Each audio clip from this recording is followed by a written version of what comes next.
Let me see what I got here. So my next one is going to be Napoleon, and this is the next film by Ridley Scott, and it's a look at the military commander's origin and his swift, ruthless climb to emperor, viewed through the prism of his addictive and often volatile relationship with his wife and one true love, Josephine. And this film stars Joaquin Phoenix as Napoleon Bonaparte. Vanessa Kirby plays Empress Josephine, his wife, and we get some other characters that are they're in there, but it's mostly the Napoleon show.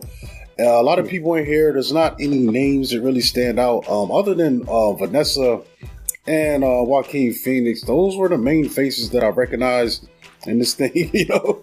Vanessa Kirby is the lady in Hobbs and Shaw and Mission Impossible. Okay. Mm-hmm. Yeah, she's in both of those. It took me a while to recognize her because she starts off with she has black hair in here, so I was like, her face looks a little familiar, but who is that? And then maybe about an hour in, I realized, oh, okay, all right. But I will say this, man. The things about the film that I do like, it is a beautiful film. Like just the cinematography of it is shot really well. Really great recreation of those French locales and locations of other places, man. Including some of the battlefield stuff, man. There's a part where they go into Moscow, you know, when he goes up against the Russian Tsar, the new, I think his name was Alexander, and it was crazy, man. Really was great looking. And I thought the performances were solid, man. You know what I'm saying? They do a good job. I think the cast here, you know, everyone comes across as genuine. You know, when the dialogue is going on, you are engaged a bit. You know, you're willing to, you know, listen to them and hear them out. There's some really great scenes between Joaquin and Vanessa Kirby because I think that's where the story and that day to day, the dialogue and it plays out best for me, man, because they have some interesting engagements, including their courtship, and then later on, you know, coming to terms with what their relationship is and dealing with all that stuff. And there's some scandalous stuff that happens between them that parallels, you know, real life events of late, you know, in the entertainment world. Even though he wasn't an entertainer, he was the emperor, you know, at one point. But I will say where the film fails me is the narrative just feels really wonky, man. And I come away from this film not really knowing much about Napoleon, what makes him tick, what sets him off. Like, we don't even get like a beginning from him. We when we see him, he's already an active general, commander in his army. Then he has one battle that kind of shoots him up to the top rank, and then from there he finagles his way into emperorship. But as this stuff is going on, it makes me wonder, because this film is a 2.5 hour cut. So apparently there's a 3.5 hour cut that's going to premiere on what's the streaming service? Apple TV. Apple. Yeah. I think it is Apple.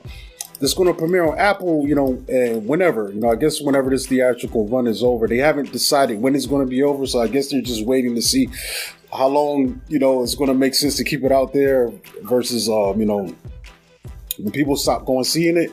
But it is weird, and I'm wondering if those cuts would have fleshed it out more, because even Ridley Scott, I saw an interview he put out, he cut the theatrical cut because he was considering people's bums.